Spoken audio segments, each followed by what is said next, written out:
Ну что ж, мы снова в пути. Слово «путь», кажется, очень хорошо соответствует предмету нашего фильма-исследования, посвященного истории башкирского клана Иракте.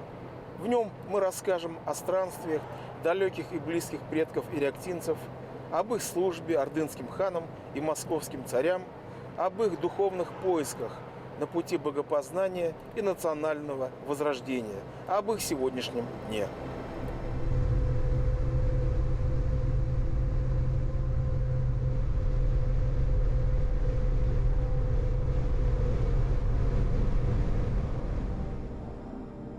Иракте – это название родового подразделения, некогда составлявшего титульный клан двух властей.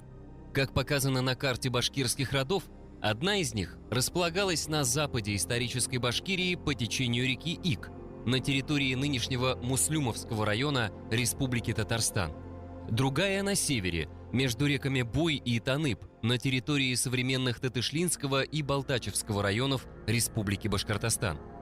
Как можно заметить, между территориями двух ирактинских властей довольно приличное расстояние в пару сотен километров, да и то, если по прямой. По автомобильным дорогам выйдет почти 300. Как же так получилось, что две кровно-родственные общины башкир-ирактинцев оказались на таком отдалении друг от друга? Для того, чтобы вернуться к этому сюжету, необходимо привести длинную предысторию. Пока мы движемся из Уфы в Муслюмовский район Татарстана, самое время сделать это. Башкиры-ирактинцы оставили богатое письменное наследие в виде генеалогий Шежере, хроник и поэм, восхваляющих деяния предков. Выдающийся представитель рода Иракте, поэт и шейх братства Накшбандия Мухаммад Али Чукури в своем сочинении «Поучение для братьев и друзей», написанном в середине XIX века, сообщал: «О предке нашем Майкобие передают предание, что это был человек, живший в одно время с Чингисханом.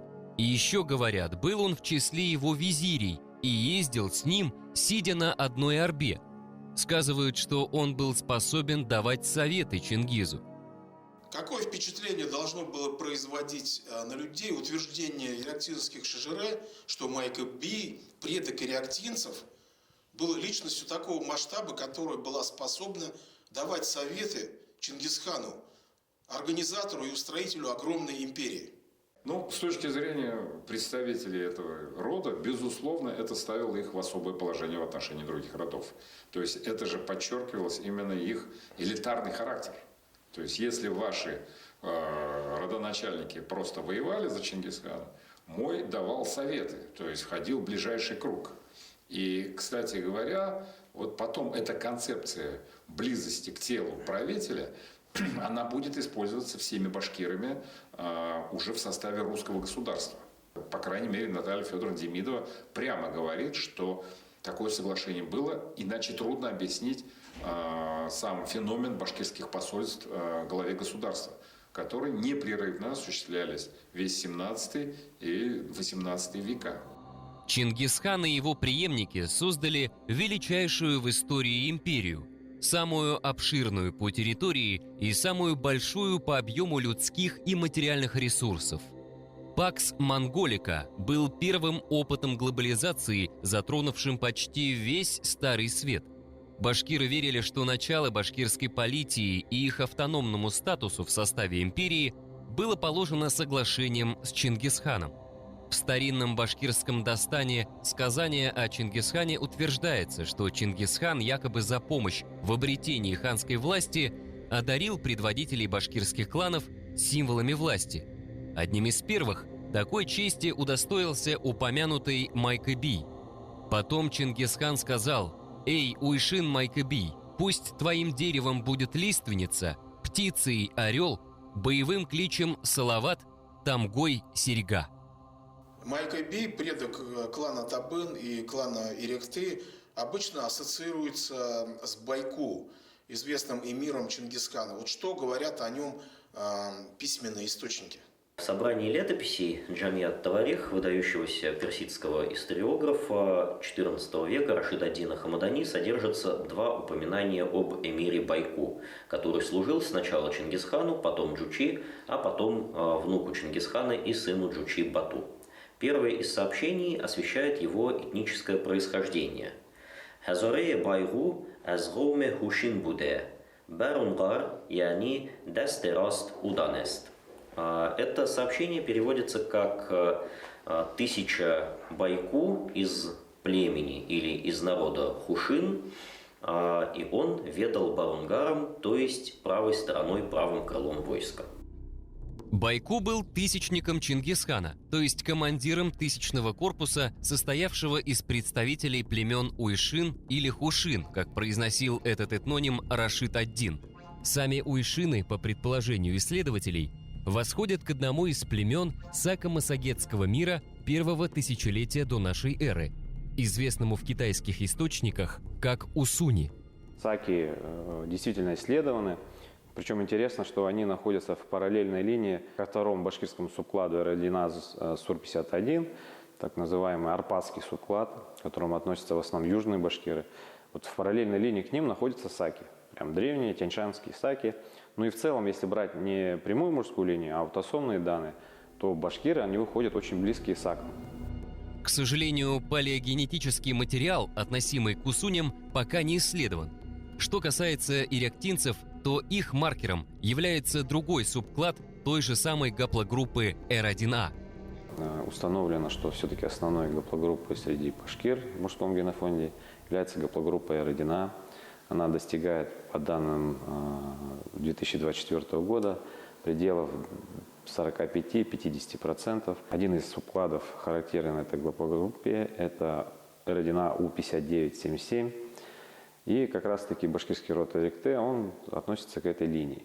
В Евразии отмечается предковая линия Р1А За93 со времен андроновской культуры, синташтинской культуры. То есть это какие-то отдаленные потомки древних жителей Евразии, центральной области. Одним словом, генетические линии башкир-иректинцев восходят к местным этническим субстратам 4000-летней давности и, в частности, являются родственными древним носителям синташтинской культуры, своеобразным брендом которой является городище Аркаим. Ну, в принципе, если смотреть генофонд древних культур и последние научные работы, ученые даже не отрицают, что скифо-сарматский мир, он в какой-то степени повлиял на тюрков, на современных, и тюрки, они, по сути, являются потомки вот этого древнего кочевого населения. Ну, кто-то считает, что они перешли с аранского на тюркский язык. У эректинцев линия такая же, как у табынцев, айлинцев, кудейцев. Общий возраст этой линии жил как минимум в IX-X веке. Согласно генеалогиям, клан Ирякты произошел от башкирского племени Табын, которое, в свою очередь, выделилось из состава средневековых уйшинов или усуней. Происхождение названия Табын предположительно связано с титулатурой чингизидских ханств.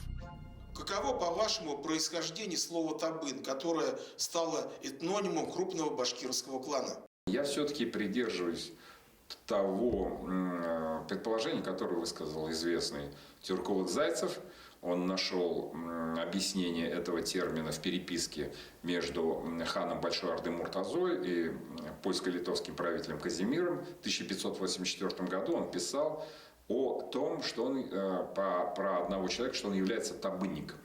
То есть и указывает, что табын – это ближайший круг ханов, то есть это гвардия. Такое понятие табынник именно как человек, входящий в ближайшее окружение ханов, мне кажется, более рабочий с учетом именно вот этой легенды о Майкибии. Мухаммад Али Чукури писал: «Наш предок Ахмад Шейх, сын Каратабын Бия, сына Майкибия, известный как Ирякте, переселясь с берегов Иртыша, основал юрт у реки Миас на месте будущего Челябинского уезда. Переселение табынцев из Прииртышья на берега реки Миас в Зауралье, по всей видимости, имело место во второй половине XIV века. Земли Каратабынского улуса, входившего в состав башкирского юрта, тянулись от верховьев Миаса, где ныне расположен одноименный город Миас Челябинской области, до места впадения в реку Тобол. Текст поучения Мухаммада Али Чукури вдохновил одного из потомков упомянутого Ахмед-шейха отправиться на родину далеких предков, откуда 500 лет назад они двинулись на запад. 1970 жылларында уже өзімнің нәсілбен қызықсына башлаған. Менің бүтін нәсілім Ақсайытта туған, Ақсайытта жерленген, ата-бабам бар да шунда ғұмыр еткен. Біздің Мияс бойынан келген дегенде мен походқа кеттім, Сертовский туристары білен Миясны Қарабаштан Золотоусқа шақлы бір атына жеу Мияс бойлап йөрдем инде. И шул вакытта аларга сөйләйм, менә безнең минем ата-бабамның җире дип. Мин күп кенә документлар алып барган идем, обетам инде. Наши предки жили, монда торганнар, соңтан күчеп киткәннәр. Тегеләр аптырайлар, не алар күчеп киткән дип. Насибулла Хабибулович, известный в республике и за ее пределами легкоатлет-марафонец, золотой и серебряный призер чемпионатов России по суточному бегу.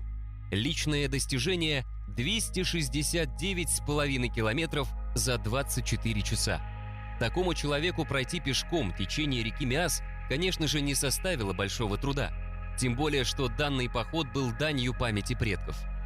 В общем-то, произошло следующее. Во второй половине XIV века часть многочисленного племени Табын, желая обрести родину на фоне разразившейся гражданской войны в Золотой Орде, решила войти в состав башкирской политии. Переход из состава державного народа в состав башкир почему-то многим золотоордынским кланам, в том числе табынцам, казался привлекательной идеей. Однако в первой половине 15 века Золотая Орда окончательно распалась на несколько частей. Если ранее башкирские тарханы служили одному хану, то теперь их стало несколько, и, соответственно, появилось несколько точек притяжения. Одним из популярных мест службы стало Казанское ханство, к границам которого в долину реки Ик устремилось множество тарханов из разных частей Башкирии, в том числе табынцы. Башкиры Зауралья играли очень активную роль в политических процессах. В частности, Сибирского ханства, Сибирского княжества. Спасаясь от гнева сибирского хана, они были вынуждены, по сути дела, покинуть родину в поисках обретения нового хана. То есть для них таким притягательным центром становится Казань, которая остро нуждалась как раз вот в таких военных структурах. У казанского хана вот эти вот мигранты получали тот же статус. И иногда даже более привилегированный, чем то, что они имели в Заурале. Путь из долины Миаса, входящего в бассейн Иртыша, в долину Ика, притока Камы, был долгим и трудным. Он проходил по реке Чусовой, пересекающей Уральский хребет с востока на запад и впадающий в Каму. Оставили позади гору Урал, оставили за спиной и реку Миач.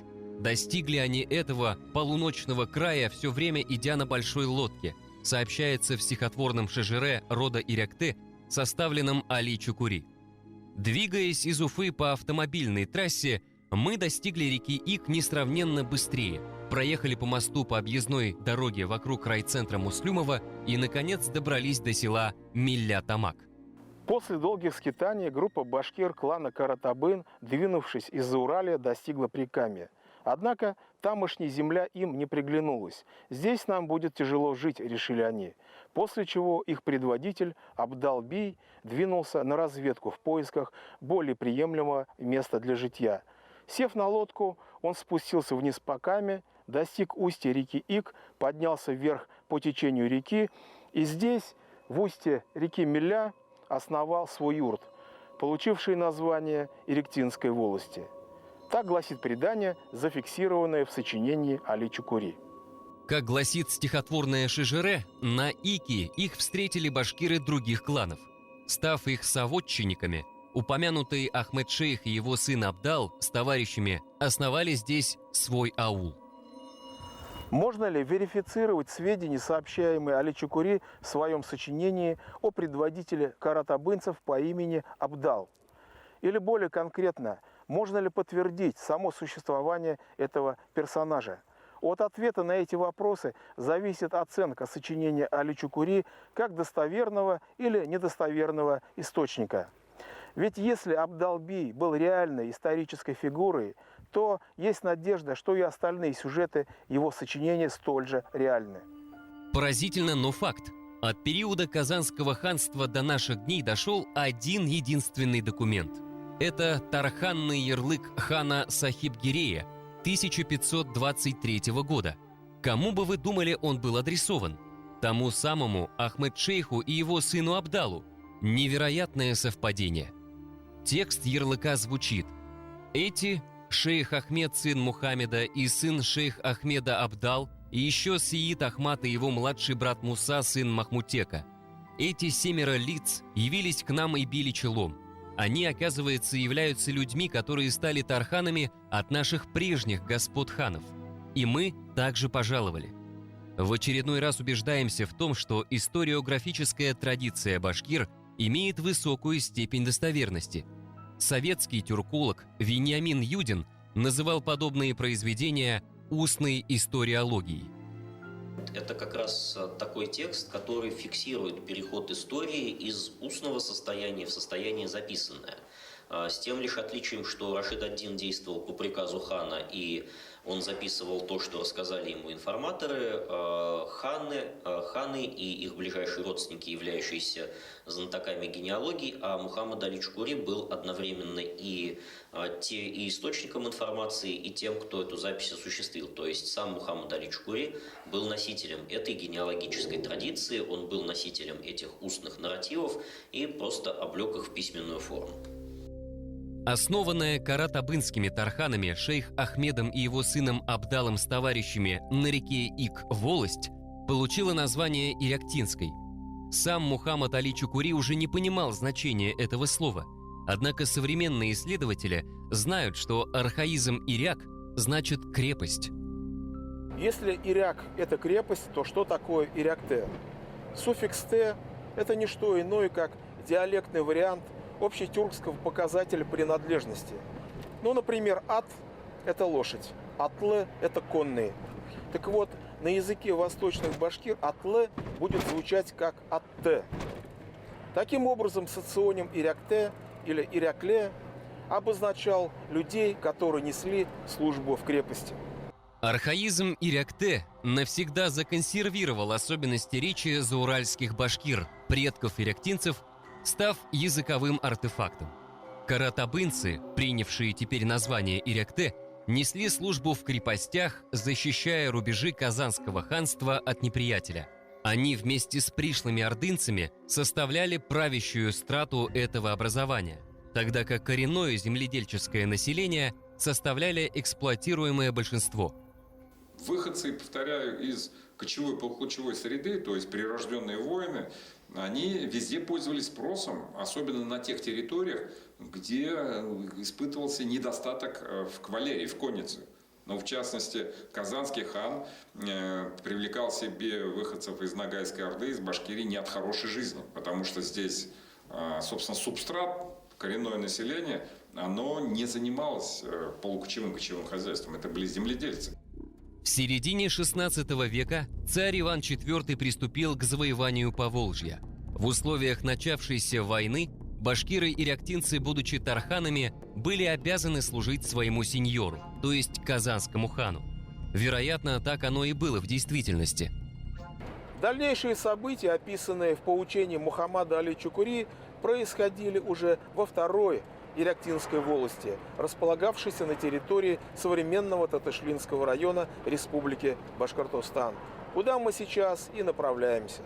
Проехав 280 километров, мы въезжаем в райцентр село Верхние Татышлы. Потом еще 20 километров, и мы почти на месте. Указатель показывает поворот к деревне Новочукурова, рядом с которой находится могила Исянхана, святая святых исторической памяти башкир-иряктинцев. Погода в те дни нас не баловала, постоянно шли дожди, но мы все же сумели добраться до этого объекта сакральной географии. Одной из центральных фигур сочинения Али Чукури был потомок князя Абдала по имени Исан или Асан хан. Из-за особенностей арабской графики возможны оба варианта прочтения имени. Согласно традиции, Исан-хан жил в середине XVI века и был участником переломных моментов в истории Башкортостана, связанных с вхождением края в состав Московского царства. Мухаммад Али Чукури писал: «Исян Баба был наслышан и о делах хана Стамбула, и о делах в Москве русских ханов. Сам он познакомился с ханами Казани, посылал им подарки, посылал слуг. Ханам Казани он оказывал почести. В последнее время в отношениях между русскими и мусульманскими ханами произошло много событий. То есть ханы Казани вышли на битву с русскими войсками и были побеждены». Мы все знаем, что в 1557 году 7 башкирских этих вождей кланов, биев, пошли в Москву, подписали 7. Но мало кто знает, до сего времени, по крайней мере, мало знали, что наш Исан-хан, возможно, даже раньше поехал. Он объединил северные рода башкир, и одним из первых, даже все-таки я хочу надеяться на то, что он раньше, чем в 1057 году, поехал к московскому царю и получил охранную грамоту. Под спудом времени и особенно под влиянием верноподданнических настроений мусульманских элит середины XIX века этот сюжет в тексте поучения Мухаммада Али Чукури, скорее всего, трансформировался, упростившись до фабулы о безоговорочном переходе на сторону царя еще до взятия Казани. Когда к киряктинцам прибыл посланец казанского хана по имени Чуртмак и потребовал помощи, Исянбей якобы ответил отказом. Чужеземец и его люди, как гласит предание, были истреблены во время стычки близ современного села Кансиярова Балтачевского района. Гарифулла Кииков, сын Али Чукури, писал, что наш род Ирякте издревле разделился на 3 части. Это луговые Ирякте, живущие по рекам Ик и Миля в Мензелинском уезде. Это лесные Ирякте, живущие на территории нынешнего Татышлинского района. И таныбские Ирякте, то есть иряктинцы, живущие в долине реки Таныб. Ныне это деревни Кансиярова, Тыканова и другие Балтачевского района республики. Летом 2025 года в административном центре Татышлинского района состоялась научно-практическая конференция, посвященная 500-летию со дня рождения легендарного Исян-хана, который в условиях феодальной анархии второй половины XVI века консолидировал северо-западных башкир и, обретя таким образом политическую субъектность, сумел отстоять их интересы перед лицом ведущих политических акторов того времени – Московского царства, Ногайской Орды и Сибирского ханства. Несмотря на ненастную погоду, участники конференции, гости, а также многочисленные потомки этого выдающегося политического деятеля совершили зиярат к месту погребения Исян-хана и почтили его память чтением священного Корана.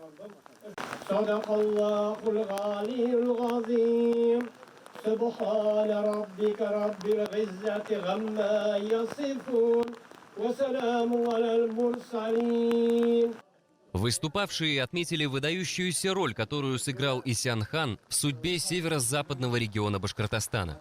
Следует сказать, что память о нем, а также информация о месте его захоронения передавалась иректинцами из поколения в поколение. Bizim oğulda elekten bunda şu oğuldalığa şükür oğulda durmakta gel kortlar söyler bu yakka kursatıp mana bizim kelip oturgan şunda Hasan xanımız var tepinde.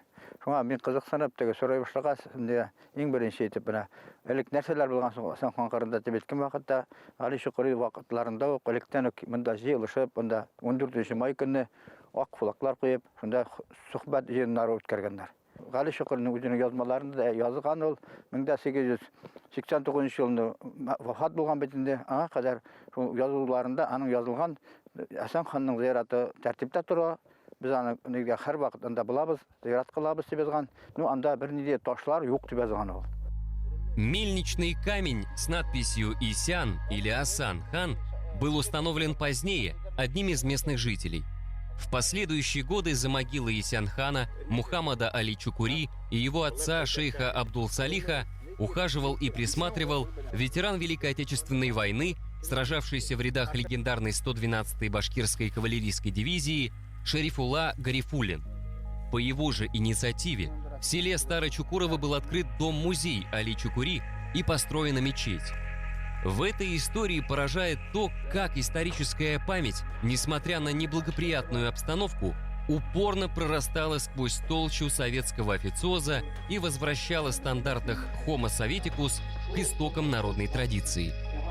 Mana Şarkılabay, mana zakaz aytып, Neftikamskida bizning avlıq kişisi anda hafta şirmitde oxşaydı, şirmitde şu vaqtda navonlarını, şardoğanlarını Asam xonga da, mana Gafsalih Hazretga da, Gali Şükürüga da, üçüsüne de ul qaytarıp qoydu. Ол бит советский киши булган, нишләп Ул коммунист, ул синең генә түгел, советский киши генә түгел, ул сугыш вакытында коммунист булган. Ну, соңыннан менә нитеп китте, үзгәреп китте, аңлап китте үзенең ниләрен. Менә шуңа әйтеп, теге мулла булып эшләмәсә дә, мулла вазифаларын эшләде инде ул. Аңлату эшләре, кешеләргә йөрү, менә зыяратларын чиста тоту, bütün нәрсә аның үз өстенә алды. После смерти энтузиаста эстафету перехватил и вот уже многие годы ведет многогранную работу по сохранению артефактов, сбору материалов, изучению наследия и увековечению памяти Али Чукури и других представителей рода Кииковых, заведующий этого музея и одновременно имам-хатиб Бахтигарай Хазрат Арманшин. Шуннан башлап материаллар җыеп, кызык санап менә шул Али Чукури турында китапларын укып, шулай кереп киттем инде бу эш буенча. Шуңа башта мен бик аңламагач, гарәпчә белмәйдем, искечә укырга белмәгәч, бик кыен булды. Соңыннан мәдрәсәгә барып укый башладык. Мәдрәсәдә укып кайтканнан соң, мен архивка кереп киттем. Архивта bütün материалларда гарәп телендә битендә метрикалар алып кайтып, шул метрикаларны перевод ясап, үз телемә әйләндереп, шулай йөри, менә шулай бик күп материаллар җыелдырга туры килде. Их кешеләр арасында йөреп, китаплар җыеп, кешеләрнең булган китапларын китереп, әйберләрен Гали Чукуриныкка кысалышлы әйберләрне, аның нәселләренә җыеп, менә шул тупланып, әкрен-әкрен генә шул әйберләр җыелды инде. Следует сказать, начало научному изучению наследия Мухаммада Али Чукури и его сына Арифуллаха Киикова было положено известным ученым, доктором филологических наук Минлигалин Дыргуловым, который в соавторстве с востоковедом Рамилем Булгаковым издал ряд его работ, в том числе знаменитое «Поучение». Итогом всей этой многогранной, научной, поисковой, археографической, организационной деятельности стало открытие в 2021 году мемориального комплекса Исянхана, автором идеи которого был Бахтигарай Сахибгараевич Арманшин.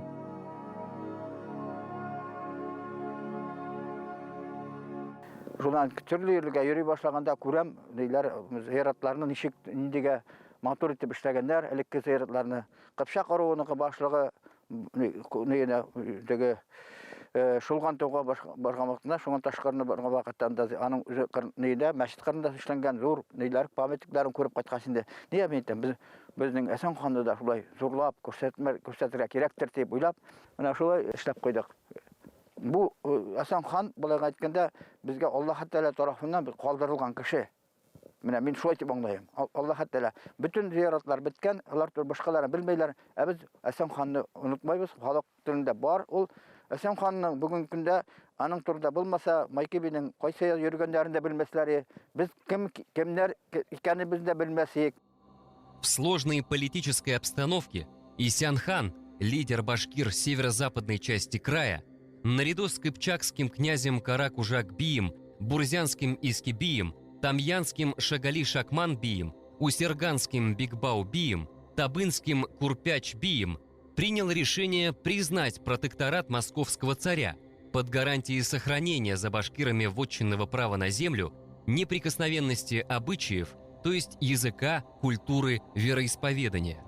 За это он удостоился от подвластных ему башкирских кланов эпитета «хан». Ну, мы знаем, что у башкир не было ханов, у них были бии родов, но тем не менее в знак глубокого уважения за его обвинительную миссию такую, его так вот условно называли ханом, Исянханом. Вот такое имя у него стало. Али Чукури пишет, что он еще несколько раз ездил в Москву, в Казань, обговаривал условия СК и так далее. Вот такие атаки, вот, чисто по-человечески он был таким мощным таким мужиком. Ну, достаточно сказать, что Он ходил на медведя с рогатиной. Это уже о многом говорит. Все время, говорит, пишет, ходил с луком, охотился. После вхождения в состав Московского царства основная часть иректинцев сосредоточилась в бассейне реки Буй на Осинской дороге Башкирии. Их этноним, несмотря ни на что, сохранился в современной топонимии края, о чем говорит название деревни Иректы Татышлинского района. Во второй половине XVIII века история данного региона была связана с фигурой влиятельного старшины Иректинской волости и всей Осинской дороги Тархана и царского офицера Шарифа Киикова, прадеда Али Чукури. Во время разразившейся в 1773 году Пугачевщины он вместе с другим башкирским тарханом Кулыем Балтачевым остался верен Екатерине II и сражался против повстанцев на стороне правительственных войск. Ясно, что верные старшины и их люди составляли незначительный процент башкирского народа, который, как писали чиновники, генерально взбунтовался. Даже башкиры команды Шарифа Киикова далеко не все поддержали своего старшину. Шариф Кииков главный старшина был. Старшина был, главного старшина куя битінде патшақ үкіметі куя назначайды. Ол назначайды кәш міне салават бунт уақытында соғыш уақытында ол мындан войска жеп кете Уфа қамауда болғанда Уфанықна. Ақсайттағы аның племяннигі старшина Амир Аптеков шулай айтып өзінің дядесіне қарсы соғышы берген. Пугачевщина была гражданским конфликтом, вызванным широким недовольством служилых и податных классов Российской империи своим ухудшающимся положением. Восставшие башкиры надеялись восстановить свои старинные вольности. Их противники из числа верных старшин, напротив, полагали, что прежние порядки безвозвратно канули в лету, и вооруженное давление на империю губительно для башкир. Одним словом, обе страны по-своему пеклись о благе своего народа. Я думаю, собственно говоря, и противники, и сторонники Пугачева среди башкир, они все придерживались имперской идеологии. Но, скажем, те, кто олицетворял фигуры Салавата Юлаева, это те башкиры, которые считали, что их влияние на империю оно, скажем так, незначительно. Их противники, скажем, олицетворяемые Кулым Балтачевым, да, это та часть башкирской элиты, которая считала свое место в рамках империи достаточным для того, чтобы оказывать влияние на нее. Во второй половине XVIII века деревня Мелятамак получила второе название Шарипова по имени башкирского старшины Иректинской волости Тархана и царского офицера Шарифа Киикова. Он имел жительство в двух частях веренной ему волости среди луговых и лесных иректинцев. Поэтому в период его правления деревня Мелятамак получила название Шариповой. Похоронен он был здесь же. Верхняя часть села, где расположена мечеть и кладбище, по-прежнему неофициально называется Шарипаул. После Пугачевского восстания, он же, Шариф Кииков, был на стороне, он остался, будем говорить, он остался верен присяге. Он государственный человек, он губернатор. Он не мог, я думаю, поступить по-другому. Он не перешел на сторону восставших. Он остался верен столице, и, ну, естественно, восставшие все его усадьбу, все его хозяйство разорили в Старо-Чукурово. Он после всех этих пришел, все, ничего нет, что осталось делать? Он где-то 15 семей взял, и взял волостное управление все, и перевел сюда. Могила Шарифа Киикова представляет собой сооружение, выложенное из массивных камней, внутри которого растет лиственница, которую, как предполагается, более 150 лет назад посадил сам Мухаммад Али Чукури, когда посетил место погребения своего прадеда в ауле Мелятамак Шарипова. Biz binde şajara tüzegende bir köp tuğanlar kelip şaktı, kiyikifler şular. Şulardan akşa jiyip, bunda решетка koyup, pametligen getirip, yakşırtıp, şulay işlerge jiyirdik. Tətişidən kelgende, şuşa kabirge, tətişidən özünün tuğan yağından jir alıp, kabirge saldık binde şunda. Şunda, чтоб özünün jiri bulsun deyip. В советское время память о Шарифе Киикове стерлась. А когда наступило пробуждение от вековой литургии, пришлось восстанавливать прошлое по текстам Али Чукури. Үлдер шелда йөреп, авылдан авылга шулай килә менә шу авылга килеп таптым. Бу хәзер шәриф түгел, милләт табак дип атала бу. Инде Җавит абыйны очратып, бу инде ул вакытта мәчет кырында очрашып, аңа сорый башлагач, бу әйтә, шәриф дигән генерал бар диде инде ул. Шунда ул аны генерал дип бирделәр бу якта. Ул монда бар килеп күрсәтте кабер. Монда алар беләләр, шу электән башкортлар яшәгән икән. Авылларда йөргә туры килде. Монда Bunlar 9 avulda buldum ben şu avuldaga yürgende bunda tabın yukarı tabın her bir avulda 3 ziyaret kayber yerlerde. Башкорт зияраты бар, татар зияраты, типтер зияратлары бар монда. В тексте частично сохранившейся эпитафии явно прочитывалось слово «шариф». Стало ясно, что здесь и покоится искомый Шариф Кииков. Человек должен знать свою родословную. Например, я знаю свою родословную благодаря Али Чукури до 25-го колена. Это разве плохо? Вот стараюсь своим детям, внуку передать. Я считаю его великим человеком. Это же губернатор 1/4 Башкирии. Видимо, если он 47 лет управлял этой 1/4 части Башкирии, он не был словаком. На рубеже 19-20 веков, когда башкирский и другие народы Российской империи вступили в фазу национального строительства, участие башкир в пугачевщине получило трактовку национально-освободительной борьбы. Соответственно, изменилась этическая оценка деятельности акторов этого события. Салават Юлаев стал национальным героем, а сторонники правительства стали рассматриваться в негативном свете. Даже праправнук Шарифа Киикова Арифуллах Кииков в своем стихотворном посвящении прадедовской сабле, подаренной тому Екатериной II, бросает горький упрек своему предку. Стихотворение содержит такие слова, оно переведено на современный башкирский язык и начинается со слов «Эй мукаддас кылыс» – «О дорогая, драгоценная или даже священная сабля». А дальше постепенно Гарифуллах Кииков переходит от восхваления этого ценного древнего предмета к тому, что, собственно, им делалось, и вопрошает у сабли, хотя на самом деле обращаясь к своему предку, «Купмы башкорт башин кайдынгин», то есть сколько башкирских голов ты погубила, сколько башкирских голов ты срубила. И в конце Кииков задается вопросом, а какое же в конце концов это наследие было оставлено его предкам, Шарифом Кииковым, представителем этой семьи. И что теперь с этим наследием делать? То есть это достаточно суровая постановка вопроса, достаточно суровый контраст между тем, какая память выстраивалась вокруг этой сабли ранее, и как на это смотреть с позиции общей башкирской идентичности.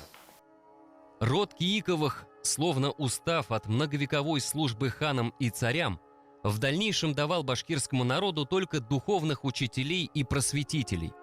Первым по этой стезе пошел сын Шарифа Киикова Абдул-Салих, ставший известным шейхом суфийского братства Накшбандия Муджадидия. Его прах покоится на старом заброшенном кладбище близ села Старочукурово, внутри которого мы вместе с Бахтигарай Хазратом продирались сквозь густые заросли. В советское время эти деревья, намеренно посаженные вокруг старых могил, служили надежной защитой от сплошной распашки под посевы. Безнең Шукаралдан 4 шейх шаннар чыккан, шуңа бик зур кешеләр алар. Шуңа бу яктагыларга түгел, бөтен тирә якта беләләр. Алар тарих белән ниткәннәр, йөрәнгәннәр тарихларны калдырган үзләреннән, балаларын укытканнар. Балалары тоже шул әтәләр эшләрне алып барганнар. Мәдрәсәләр салдырганнар. Мәктәпләр ачканнар, мәчетләр төзегәннәр. Алар диндә генә булмаганнар. Алар ихластан тарикатта булганнар. Тарикат в переводе с арабского значит «путь». В суфийской терминологии это мистический путь богопознания. На этом поприще сын шейха Абдул-Салиха, Мухаммад Али Чукури, достиг высоких ступеней. Время основания аула Чукур Татышлинского района доподлинно неизвестно. Свое название он, вероятно, получил из-за своего расположения в низине. Чукур или Сокор в переводе с башкирского буквально значит «яма». Отсюда низба аль-Чукури, то есть часть имени, манифестирующая происхождение, которое сконструировал для себя Мухаммед Али Кииков. У въезда в село стоит сооружение с мраморными досками. Надпись на одной из них напоминает, что это земля рода Ирякты, Карат-Абын, а на другой написаны имена 4 шейхов тариката Накшбандия из рода Кииковых. «Без урман башкорто» – «Мы – лесные башкиры», писал о себе и своих родичах-иряктинцах Мухаммад Али Чукури. Поселившись на границе Перми Великой, они, как писал последний, истощали свои силы, вырубая лес для заведения пашин и сенокосных угодий. Название аула Чукур сделалось известным мировому исламоведению благодаря низбе Ал-Чукури, которую взял себе Мухаммад Али Кииков. Известный голландский ученый Михаэль Кемпер оценивает его поэзию как превосходную, а его подвижничество считается сопоставимым с деяниями старых суфийских мастеров. Он писал: «Мухаммад Али бен Салих бен Абдаллах бен Шариф бен Киик аль-Чукури принадлежал к старинному благородному роду. Чукури чувствовал свою принадлежность к башкирскому племени Ирякты. Его предок в 20-м колении Майкы-Бий был военачальником у Чингисхана. От аула Чукур в разные времена отпочковалось порядка 18 селений. Одно из них – село Аксаитово. Аксаитның язуға қарағанда бірінші язуға кірген история тарихлары енді аның межевание башланғаш российский бүтін жерлеріне 1700 жылдарда 1700 жылдың қазақтарында Ақсайыт ауылы бар екені Ақсайыт деп уже yazылып кірген енді. Біздің Ақсайыт халқы бүтін жерде де башқұрттар деп жазылған. Анда типтер де түгіл, нейде башқа да түгіл. Міне Ақсайытныкі бұл Иракты болысындығы. Земля, вотчинный земля болғаш, алар мудро поступили, ел сайын жеріне бүлгеннер. Bir güne kişiye evet gitmez için yıl öttü, уже аннулируется, и ikinci деление başlangan yaz günü, уже kimge noşar жереккен, evet жер беріп, мында уже справедливость была. В Аксаитово закончил свои дни один из старших сыновей Али Чукури, Ахуньян или Гиниатулла Кииков. Он прожил дольше своих братьев, служа имамом в селе Старочукурово и продолжая традиции тариката Накшбандия даже в советское время. В 1936 году он был репрессирован. После освобождения поселился в Аксаитово, где и нашел свой последний приют. Село Старый Курдым Татышлинского района у исследователя ассоциируется в первую очередь с именем Гарифуллы Киикова, сына Али Чукури. Он носил родовую фамилию Кииков, а также низбу Аль-Курдыми, то есть Курдымский.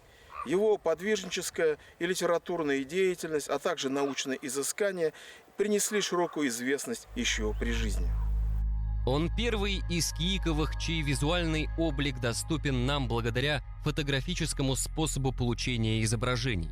Как и отец, он был накшбандийским шейхом, историографом и писателем. Благодаря полученной во время службы в армии специальности военного фельдшера, Арифуллах Кииков занимался лечением прихожан, помимо своей основной деятельности в качестве мудариса, то есть ректора, и мугаллима, то есть преподавателя в местном мадресе, а также имама мечети. Память о нем хранит название местной достопримечательности Хазрат Чишмасы, источник Хазрата, место, где шейх проводил коллективные зикры, то есть суфийские родения. На средства призового фонда «Трезвое село» здесь недавно создана зона отдыха. В свободные от своей многотрудной деятельности минуты Арифуллах Кииков занимался историей и писательством. Американский исламовед Ален Франк писал: «Одним из самых плодовитых историков начала 20 века был Арифуллах Чукури, сын Мухаммада Али Чукури. С одной стороны, он был имамом и суфием Накшбандийского ордена. С другой, он был всецело вовлечен в интеллектуальную и политическую жизнь имперского российского общества». В 1918 году в село Курдым явилась группа вооруженных людей, называвшая себя Красной гвардией, но, вероятно, являвшиеся просто бандитами. Они ворвались в дом имама, один из них ударил хозяина саблей. Тяжело раненого хазрата повезли в земскую больницу села Сейтяково, что расположено в Балтачевском районе. Кучером был будущий свекр Рамзии Гапсаликовой Рафик. Яңадан да өстәп ниләр тудырмас өчен, бәләләр, казалар тудырмалы өчен бала чаганы күчер итеп алалар. Шушы күчерга мәчет карты булып эшләгән Гапсалих картның улын Рафикны алалар. Ул вакытта әткәйгә 9 яшь тулып киткән була. Сейтек больницасына барып җиткәч, аны инде больницага кертергә кирәк була бит инде. Түшәккә салып алып кергән чакта баскыч җимерелеп китә дә, Ханифа абыстайның кулыннан ястык түшәк ышкынып китеп, Гарифулла хәзрәт шушында яңадан егыла. Яңадан аның раналары ачылып китә башлый. Шуннан инде аны коткарып алып кала алмыйлар шул вакытта. Покойного имама через несколько дней тайно похоронили на кладбище села Курдым. Эпитафия надмогильного камня гласит: «Превосходный шейх, убиенный шахид курдымский ахунд, совершивший хадж в Мекку и Медину». Сегодня с историческим прошлым Татышлинской земли можно познакомиться в местном краеведческом музее, гордостью которого является Шежере Кииковых. Оно начинается с Майкобия и включает в себя 27 поколений и 1500 имен. Значительная часть экспозиции посвящена народному поэту Башкортостана Ангаму Атнабаеву, другому известному представителю башкирского рода Ирякты Каратабын, о чем напоминает родословная семьи Атнабаевых. Народная артистка Российской Федерации Зинира Атнабаева приходилась ему родной сестрой. Также в музее имеется шежере народного артиста Башкортостана и Татарстана Салавата Фатхиддинова, уроженца иряктинского села Аксаитова. В нашем Татарстинском историко-краеведческом музее действует экспозиция, посвященная истории башкирских родов, нашим славным землякам, предкам, роду Каратабын. Нашему музею в этом году 15 лет. При создании музея много нам помогли краеведы, жители нашего района, односельчане. Собирали экспонаты со всего населения. Музей пользуется большой популярностью. Род Ирякты дал стране 3 героев Советского Союза: Габдулхая Саитова, уроженца деревни Тыканово Балтачевского района, Миннулу Бадридинова, уроженца села Чургулды, а также Амира Хайдарова из села Верхнекудашево Татышлинского района, куда мы заглянули по пути домой. Biz татар телендә сөйләшәбез, но безнең төньяк диалект дип аталабыз инде без. Үзебезнең шундый сүзләребез, менә без башкорт дип язылсак та, бездә татар да түгел ныклап, башкорт та түгел, менә тибәйтә дигән сүзләр кушабыз бит инде без. Үзебезнең шундый төньяк диалектыбыз бар инде без. Менә мин үзем мәктәптә дә татарча укыдым.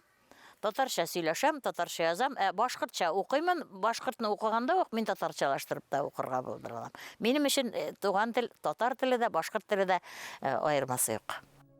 В селе Верхнекудашево проживают 680 человек. К сожалению, как и большинство сельских населенных пунктов, оно постепенно стареет, ибо молодежь не задерживается в родных пенатах из-за отсутствия работы. Другая проблема – утрата родной речи. Рус телен без үзебезнең туган тел аша әйбәт итеп өйрәндек.